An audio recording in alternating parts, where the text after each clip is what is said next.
이런 출범 이후에 첫 토론이어서 약간 준비 부분도 그렇고 사람들이 모이는 숫자도 그렇습니다. 부족합니다. 그럼에도 불구하고 발표를 하게 해주신 홍길이 박사님께 감사드리고 그리고 여기 특집해 주신 분들 감사드립니다. 그리고 토론에 허락해 주신 유정희 박사님께도 감사드립니다.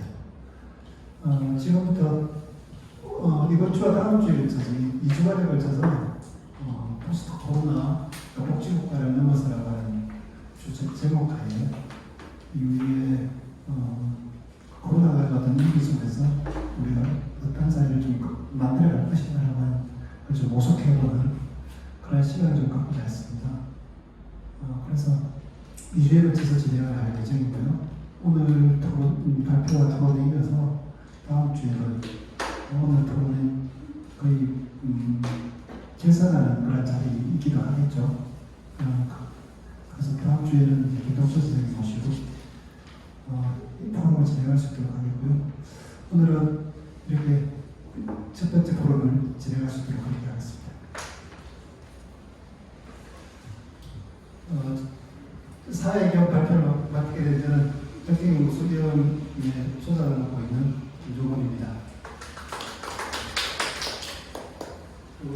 저와 함께 발표를 맡아주실 분은 소개해드리겠습니다. 칸클라니 사회경제연구소 소장이신 홍길이 박사님이십니다.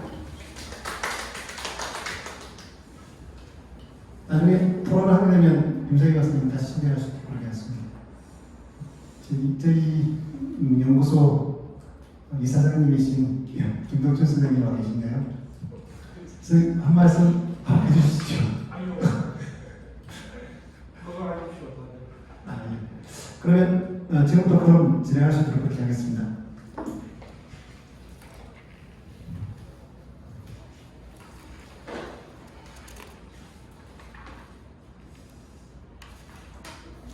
제가 발표하려고 하는 내용은 코로나19의 위기, 코로나의 위기에 대해서 진단하고 그리고 포스트 코로나를 위해서 좀 어떤 우리들을 진행할 것이냐라고 하는 그런 내용으로 좀 이야기를 좀 해보고자 합니다. 지금 많은 단체와 학계를 비롯해서 많은 곳에서 사실 포스트 코로나와 관련한 논의들을 계속 진행을 하고 있죠.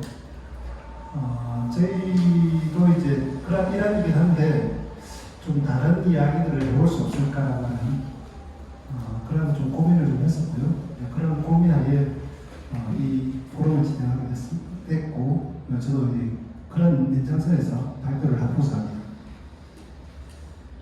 19년에 작년이죠. 작년 연말에 우한에서 처음으로 발생했을 때만 해도 사실은 이렇게 세계적인 팬데믹이 될 거라고는 상상을 못했던 것 같아요. 근데 6개월 만에 아니 뭐 실제로 보면 한 3개월 만에 세계적인 대유행을 했고요.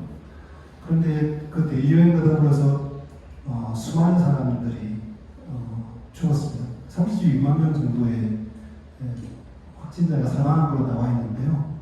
근데 이제 놀랍게도 21세기에 그리고 정말 첨단을 달리고 있다고 하는 세기에 30만이 넘는 사람은 바이러스 때문에 죽었다고 하는 것들은 되게 좀 충격적이죠. 근데 더 놀라운 사실은 이 상당수의 대부분의 사람들이 그러니까 흔히 말하는 선진국으로 알려졌던 그러니까 유럽과 아메리카 대륙의 출신들이었다고 하는 겁니다. 네, 가장 잘 정비되어 있다고 하는 나라, 그리고 잘 사는 나라. 네, 그럼에도 불구하고 가장 많은 그러니까 사망자가 발생했다는 것은 하는 것은 상당히 좀 아이러니라고 봐요. 그런 측면에서 바라본다면 지금 코로나가 가져왔던 상황들은 아마 기존에 너무나 익숙했던 장면들이 좀 있다고 봅니다. 그러니까 새로운 현상들을 좀 보일지 모르겠지만 사실은 코로나 이 상황에서 나타나고 있는 사회적 현상들은 상당히 익숙한 지점들이 있다고 봐요.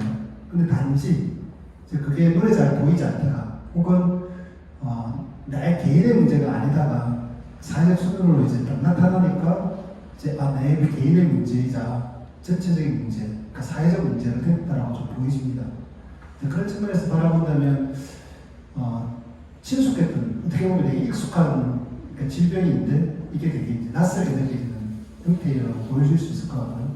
이런 낯섦이라고 하는 것 자체는 또 엄밀히 따지고 보면 아주 익숙한 형태인 거죠. 그런 측면에서 좀 우리가 본다면 그러니까 위험 자체가 일상에 붙다고 이야기할 수 있지 않을까라고 생각을 합니다. 코로나19가 가장 큰 성과, 어떻게 보면 이제 어떤 분은 선물이다라고 표현을 했는데요. 그 부분은 아마 지금까지 우리 사회에 했던 모순들, 문제점들을 이렇게 드러나게 위장되어 있었던 것들을 가려낼 수 있게 가려져 있던 것들을 펼쳐내 보였던 것, 이게 가장 큰 성과라고 하기 좀 그런데요. 가장 큰 기여가 아닐까라고 하는 생각도 좀 해봅니다. 가져왔던 가장 큰 것들은 우리 사회에 대한 대부분의 사람들이 이야기하듯이 우리 사회에 대한 새로운 디자인을 해야 된다고 하는, 우리 사회의 문제점과 취약한 안전망을 점검하고 새로운 사회에 대한 제도들을 설계해야 된다고 하는 이러한 공감을 낸다고 하는 측면에서는 코로나가 큰 기여를 하지 않았나라고 생각합니다.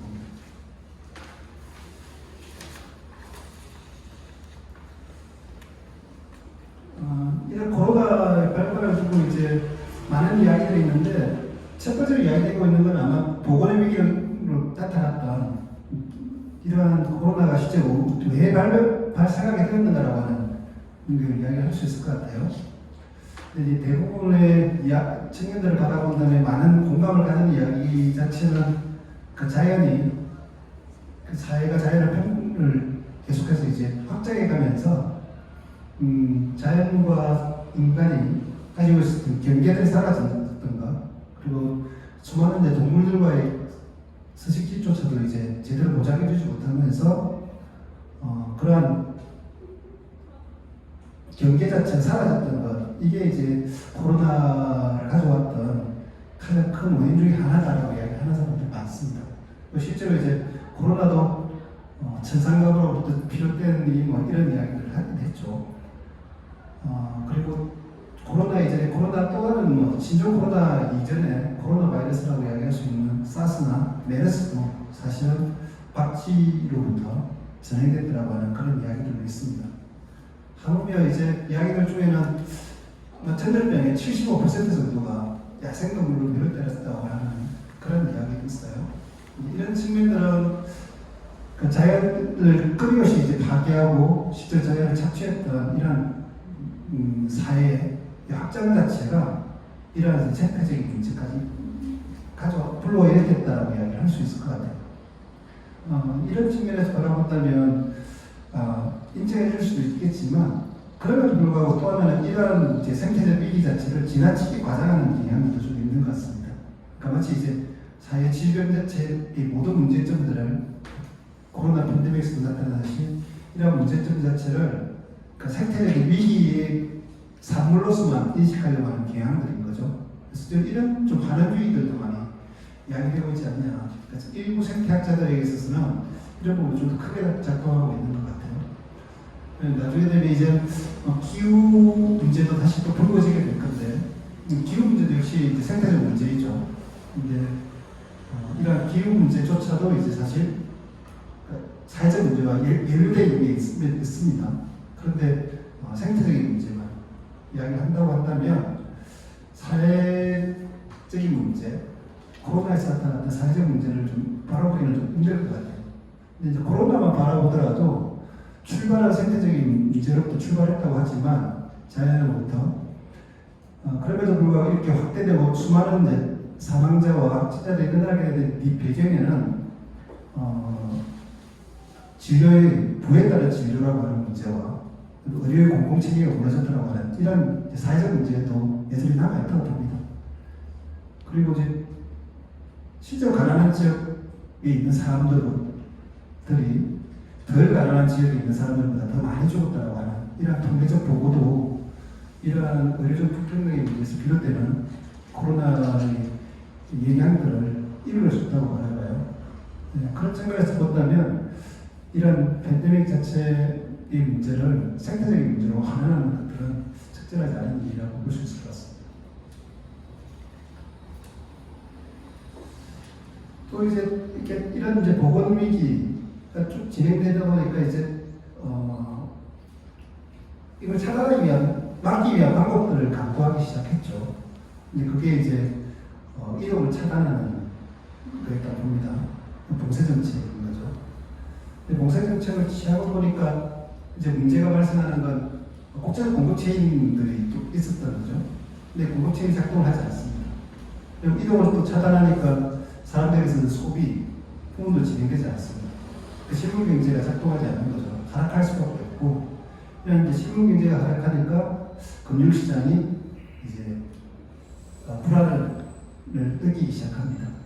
이런 측면에서 바라보면 경제적 문제가 이어지게 되는 거죠.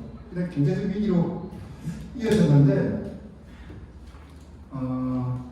그러다 보니까 이제 이 경제 위기 자체를 어떻게 극복할 것인가라고 하는 논의들도 좀 진행되고 있는 것 같아요. 그러면서 이제 진행되고 있는 이야기들, 논의들 중에 하나는 이제 이후의 회복이 어떤 이제 국면을 거쳐서 회복될 것인가라고 하는 이제 논의로 진행됩니다. 그게 이제 지금 4페이지 보시면 나와 있는 그림들인데요.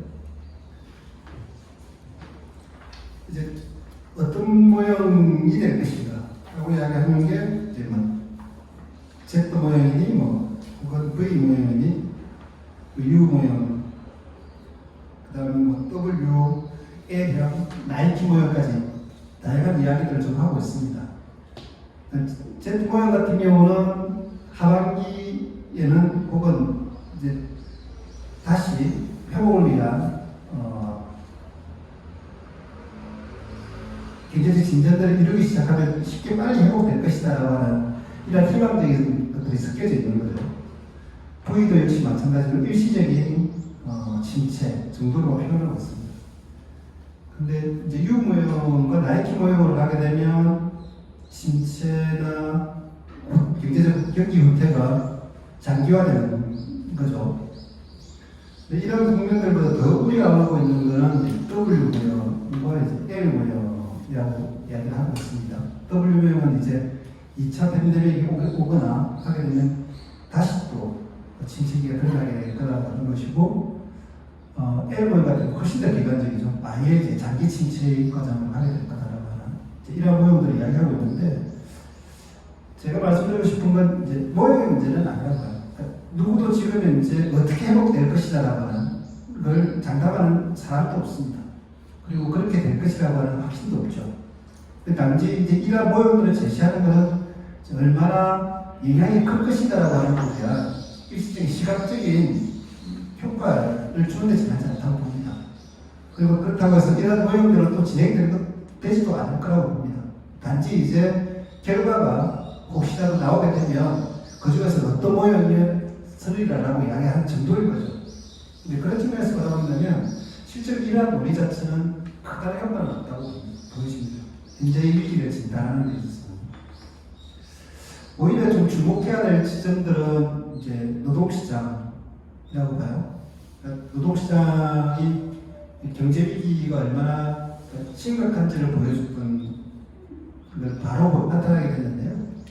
그러니까 제일 먼저 이제 취약한 지점들의 사람들, 노동시장에서 취약한 위치에 있는 사람들이 가장 먼저 일자리를 잃게 되는 경향을 보였습니다. 미국에서는 한 2개월, 한 7주 동안 실업급여를 신청했던 사람들이 3,300만 명이라고 얘기해요. 한 주에 320만의 사람들이 실업급여를 신청하는 것입니다. 그리고 취약한 분야들은 산업에 있어서도 역시 마찬가지일 텐데, 취약한 산업, 가장 이동과 결부되어 있던 사람들, 그리고 서비스과 결부됐던 사람들, 이런 사람들이 또 고용 안정성을 되게 불안한 고용 안정성을 보여줍니다. 한국도 역시 마찬가지로 지난번 통계를 보니까 4월자 취업수가 작년 4월에 비해서 47만 명이 줄었다고 나와 있습니다. 산업별로 보니까 우리 47만 명 중에 44만 명이 서비스에 집중되어 있습니다. 가장 직격탄을 크게 받았다고 볼 수 있겠죠. 이렇게 적게 받았던 측면들은 제조업이나 이런 분들 적게 받았던 이유 중에 하나가 이제 코로나 이렇게 대체를 잘했던 지점도 있다고 해요. 그러니까 뭐 일례로 아니죠. 그러니까 삼성연무 같은 경우는 이제 공장 철수를 계획하고 있다가 한국이 워낙 이제 오히려 안전한 지역으로 변하면서 철수를 미루는 이런 상황까지도 벌였다고 보면 다른 제조업 경기가 실제로 이제 덜 힘들었던 시즌들은 그런 요소들이 있지 않을까 생각을 해봅니다.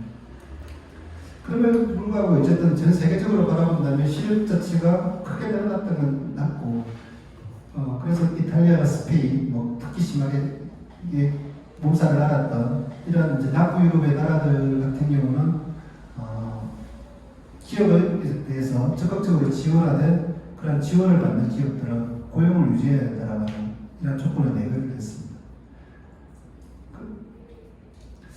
이런 측면에서 바라보면 이제 경제를 회복하는 문제가 실제로 현재 위기를 극복할 수 있는 가장 큰 것처럼 보이죠. 그러니까 경제가 모든 것을 결정하는 것처럼 보입니다. 근데 이제 아이러니하게도 진짜 경제가 회복되면 사람들의 삶이 지금 현재 위기가 극복될 수 있을까라고 하는 부분들에 대한 의심은 필요하다고 생각해요. 미국이 2008년 금융위기 이후에 실제로 그 비슷한 수준으로 회복하는 데 걸렸던 시간이 6년이라고 합니다. 근데 지금 이제 10년이 훨씬 지난 지역에 있어서도 이전의 수준으로 완전히 회복하지 못하고 있고 실제 GDP에 있어서는 훨씬 더 많이 떨어져 있는 상태라고 하는 거고요. 우리나라 같은 경우는 IMF 위기를 넘어서서 실제로 IMF 이전 시기의 수준으로 실질 GDP를 회복하는 데 걸렸던 시간이 불과 2년이었습니다. 근데 실업률 자체는 장장 5년에 걸쳐서 회복되는 기한들을 보였던 거죠. 그런데 경제가 아무리 좋아도 실제로 나타나고 있는 위기 자체는 극복하는 문제, 취약한 계층들에 있어서 삶의 문제는 그렇게 쉽지 않다고 하는 거죠. 그래서 이러한 지점에서 바라본다면 지금 이제 경제 위기에 대한 진단들은 실제로 또다시 변형된 경제 결정 문제에서 볼 수도 있다고 봅니다. 또 하나의 특징 중에 하나는 국가의 기관이라고 할 수 있을 것 같은데요. 그래서 사실 지금까지 신자유주의 하에서 국가는 뒤에 있는 존재이거나 아니면 기껏해야 시장을 작동이 잘 되고 있는지를 조절해주는, 작동을 감시하거나 하는 것도 아니고 작동 조절해주는 정도의 시장의 집행위원회 정도로 보면 될 것 같아요. 한국의 초부에 등장했던 문재인 정부조차도 이러한 시장의 집행위원회 이상을 해내지 못했다고 생각합니다. 그런데 이랬던 이제 시장의 집행위원회에도 국가가 코로나의 상황에서 큰 힘을 발휘하기 시작했던 거죠. 이전까지 지배했던 이제 보이지 않는 손에 맞는 그런 힘을 잃었고요. 국가가 그 힘을 잃었던 힘의 자리에 들어서기 시작했습니다. 그래서 강력한 재정정책들을 취했고요. 그런 재정정책뿐만 아니라 보건에 있어서 그리고 산업에 있어서의 조정들을 하기 시작했고 그리고 민생에 대해서 적극적으로 지원을 하기 시작했죠. 얼마나 지원했는지가 중요한 건 아닌 것 같아요. 하물며 미국조차도 사실 미국이 실업급여를 지급하는 조건 자체가 상당히 까다롭습니다. 구직활동을 반드시 따라야 한다고 하는 이런 조건을 달고 있는 거죠. 그래서 그걸 가장 큰 목적 중에 하나가 이제 액티베이션이라고 이야기를 하는데요. 근데 그래도 미국조차도 이번 코로나 위기 상황 속에서는 그런 어떠한 부대 조건을 달지 않았습니다. 추가적으로 실업급여를 지급하는 데 있었어요. 한국도 역시 마찬가지로 재난지원금을 지급하기 위해서 적극적으로 나섰죠. 그런데 이렇게 한시적이지만 이렇게 돈을 지원하는 것들 자체는 정말 바람직한가라고 하는 질문들은 던져봐야 될 것 같아요. 그러니까 만약에 이런 이제 지원을 해서 재정이 정말 부실해진다고 한다면 그런 재정 부실 자체, 다시 말하면 정부의 채권이 되게 될 텐데 이러한 정부 채권을 누가 어떻게 할 것인가라고 하는 지점들을 좀 염두에 둬야 될 것 같습니다. 당장 이제 이탈리아와 스페인이 유럽중앙은행에 국채를 좀 인수해달라고 이제 요구를 했는데 다른 나라들이 거부했죠. 이런 지점들 그렇게 되면 이제 국채는 민간의 손으로 넘어갈 수밖에 없게 될 건데요. 이런 재정 부실은 또 다른 이제 비용들을 지출하게 될 거라고 측면들을 좀 고려를 해야 되고요. 더 큰 문제는 이제 국가가 가지고 있는 힘, 한편으로 폭력적일 수 있는 힘들이죠. 이제 통제력을 강화하기 시작했다는 지점들 주목해야 될 것 같습니다. 한국에서 본다면 한국이 가장 잘 보여줬는데 실제로 이제 정부의 공개성 그리고 민첩한 대응 이런 지점들에 보면 개인의 정보들이 다 나와 있는 거죠. 그러니까 계속 문자 뜰 때마다 동선이 어디를 갔었고 이 사람들이 어떤 행동을 해도 누구를 만났는지까지는 아니지만 어디를 다녔으며 어떤 행동들을 했다고 하는 분들이 이제 나오게 됩니다. 확진자의 경우에. 초기 수포 전파자 역할을 했던 신천지 교인들의 문제를 말할 것도 없고 이제 큰 문제가 됐던 이태원 클럽에 다녀갔던 사람들 이 사람들이 이제 정보가 공개되면서 아우팅이 된 거죠. 이건 좀 문제였다고 봅니다. 아우팅에 대한 우려는 있을 뿐만 아니라 실제 이제 성소수자가 아님에도 불구하고 혹시나 그런 편견과 혐오에 대해서 비판적 시각들 때문에 주저했던 사람들도 많았죠. 근데 이제 오히려 그래서 서울시가 익명성을 보장하겠다라고 하자 이제 오히려 늘어났다. 진단에 좀 더 참여했던 사람들 늘어났던 사례 자체는 국가가 가지고 있는 정부에 대한 통제력을 통해서 국가가 어떻게 변화할 수 있는지 좀 보여줬던 지점들이라고 봐요. 그렇다고 한다면 좀 우리도 이런 국가의 힘들 자체를 좀 대해서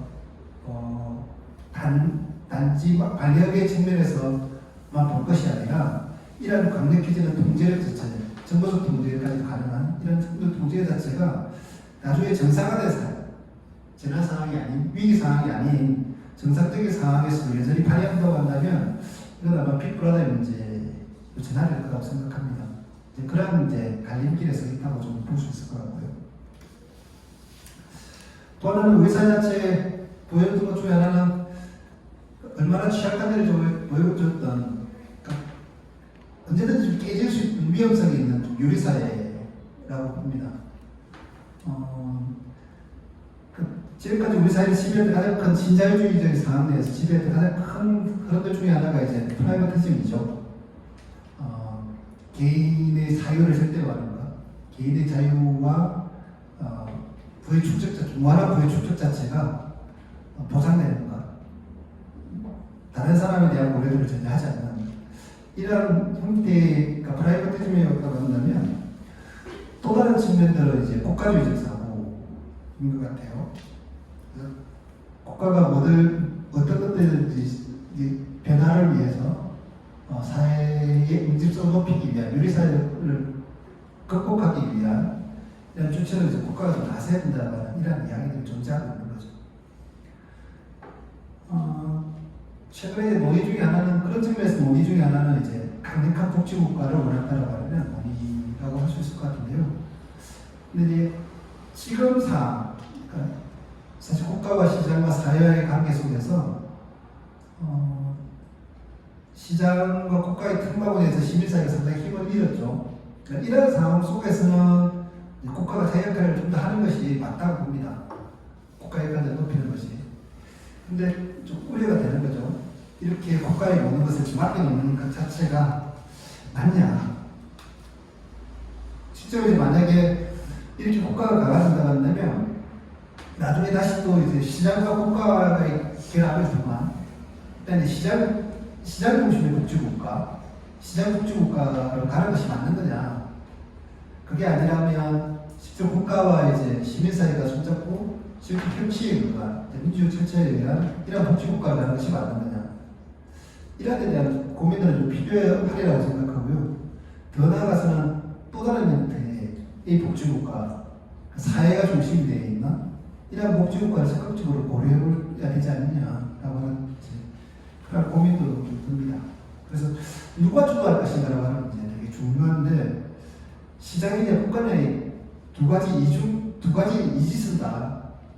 두 가지 중에 하나를 고르는 문제로만 고민이 집중되고 있는 것 같아서 약간의 좀 우려가 좀 됩니다. 그런 측면에서 좀 앞으로 포스트 코로나의 논의들은 좀 어떻게 되어야 되냐라고 하는 이야기로 제 말씀을 좀 마치고자 하는데요. 다시 사회주의를 좀 생각해야 되지 않을까라는 거죠. 그러니까 사사화도 아니고 프라이버티즘도 아니고 국가주의도 아닌 사회가 중심에 있어서 사회가 주도적으로 사회의 안전을 보장하는 사회 구성과 사회의 안전을 보장하는 이러한 형태의 체제, 이게 저는 이제 사회주의라고 생각하는데요. 그런 사회주의를 다시 고려해야 되지 않냐 이야기를 좀 해보고자 합니다. 이제 포스트 코로나 같은 과제들은 뭐 자명한 것 같아요. 그러니까 환경과 자연과 결부되어 있는 일상화된 재난적 위험을 좀 어떻게 대처할 거냐. 그리고 이제 이런 재난적 위험이 야기하는 정치적이고 경제적이고 사회적 요인들은 뭡니까? 그렇다면 그런 사회적 요인들을 좀 어떻게 통제하고 관리할 거냐. 그리고 또 한편으로는 사회적 위험 자체가 또 야기했던 이런 결과들에 대해서는 좀 해결하기 위해서 좀 뭘 할 거냐. 그리고 마지막으로 던진 분들은 누가 그걸 할 거냐라고 하는 질문인 것 같아요.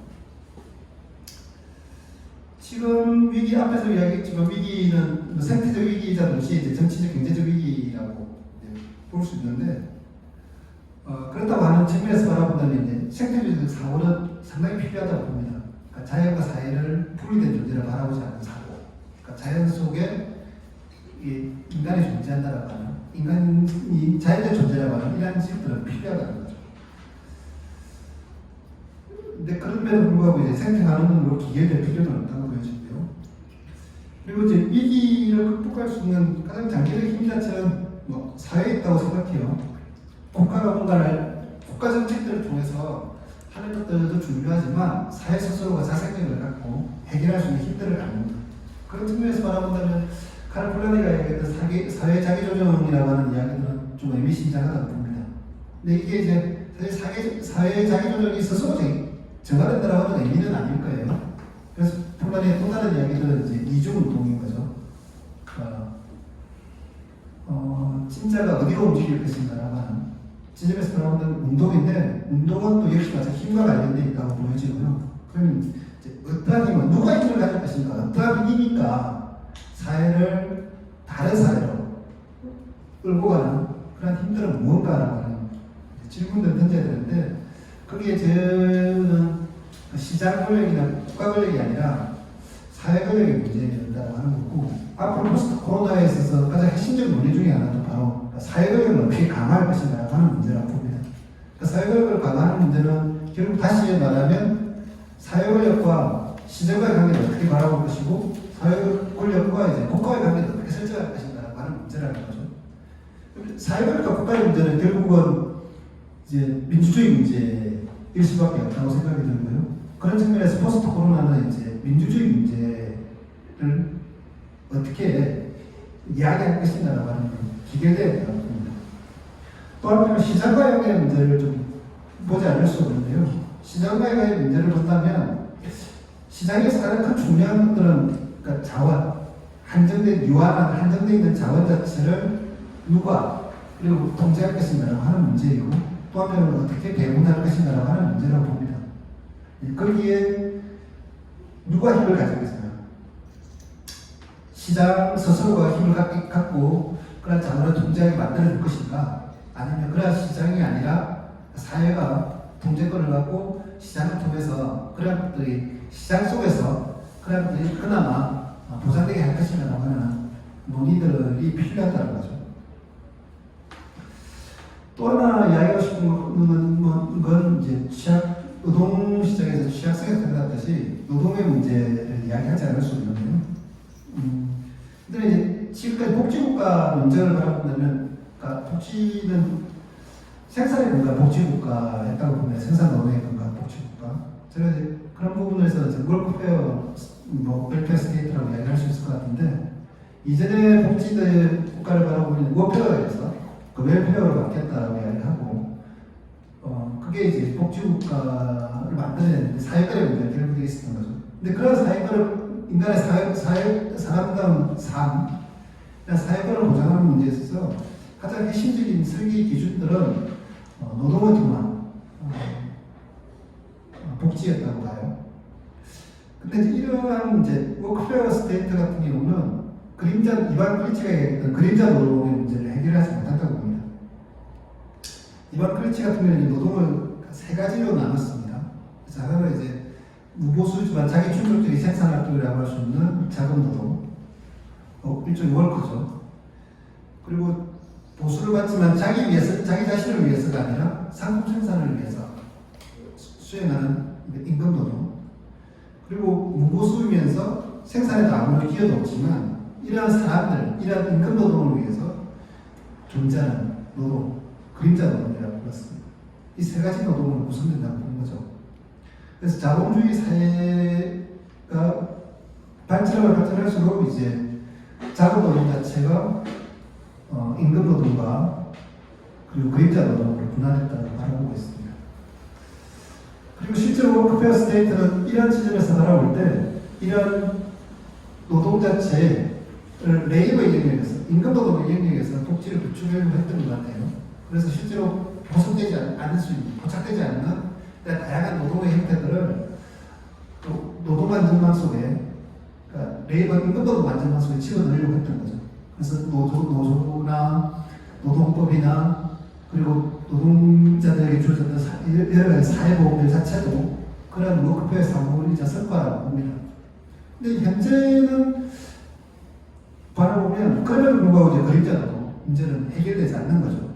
그리고 지금 현대 사회는 갈수록 이제 플랫폼 노동이나 특수고용의 문제, 고용의 문제가 커지고 있고, 특히 코로나 위기 사정에서 드러났던 원격, 그리고 혹은 비대면 이러한 부분들은 나중에 임금 노동의 문제에 대해서는 훨씬 더 심각한 사안들을 만들어낼 수 있는 여지가 있다고 보는 거죠.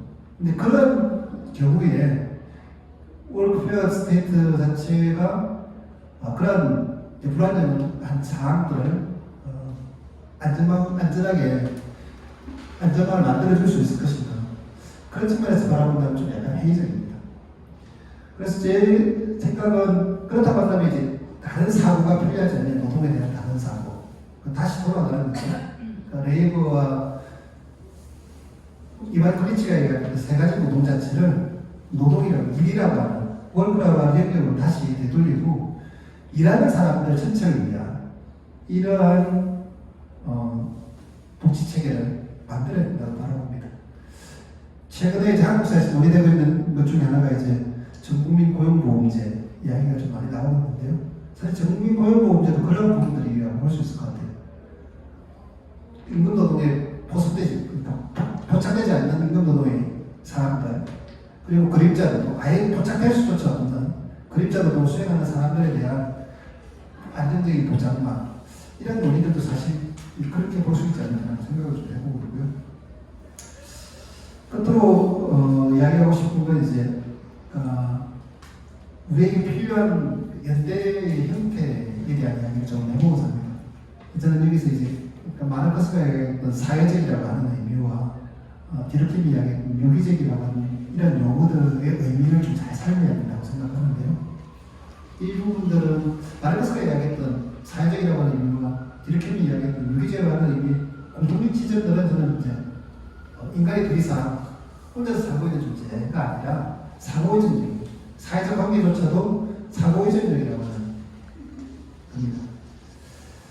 근데 우리 사회에서 상호의존성을 이야기하면 대부분 다 이제 의존성이 너무나 강점을 많이 주고 있는 거죠. 얼마 전에 이제 봉준호 감독의 기생충이 큰 화제에 올랐는데, 그러니까 자본주의 사회권의 대부분의 사람들이 한쪽은 기생하고 또 한쪽은 다른 한쪽을 붙어서 기생하는 이런 존재의 수다라고 하는 건데, 이러한 의존성의 문제를 이야기해버리면 지배와 종속관계, 지배관계는 저는 없어지지 않는다고 생각해요. 우리가 주목해야 될 점들은 의존성이 아니라 상호성이라고 합니다. 다른 말로 호혜성이라고 이야기할 수 있을 것 같은데, 그렇게 해야만이 이제 좀 변화의 예지들을 가지고 있지 않을까. 최근에 비정규직 노동자들의 정규직과 관련해서 젊은 정규직 노동자들이 반대의 목소리를 냈습니다. 이 부분들은 호혜성의 문제를 가지고 있지 않은 지점들이 있는 거죠. 호혜성의 문제를 바라본다면 실제로 이제 사회적 응집성, 통합을 위한, 그리고 이제 사람이 가지고 있는 자발적인 지점들, 그리고 상호의 서로에 대한 인식과, 그다음에 내가 전혀 손해보지 않음에도 불구하고 반대했던 게 아니라 저 사람의 이익을 위한, 상대방의 이익을 위한 이런 연대, 이런 부분을 가능할 수 있지 않을까 생각을 해봐요. 근데 그렇지 않은 거죠.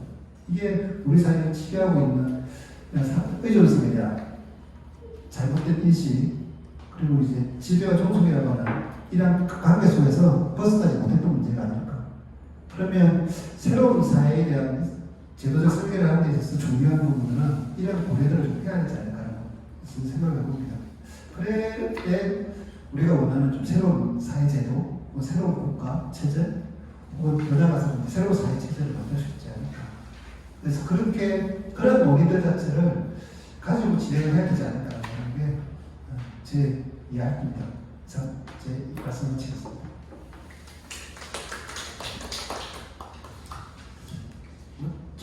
제가 좀 너무 크게 장구하게 이야기했는데요.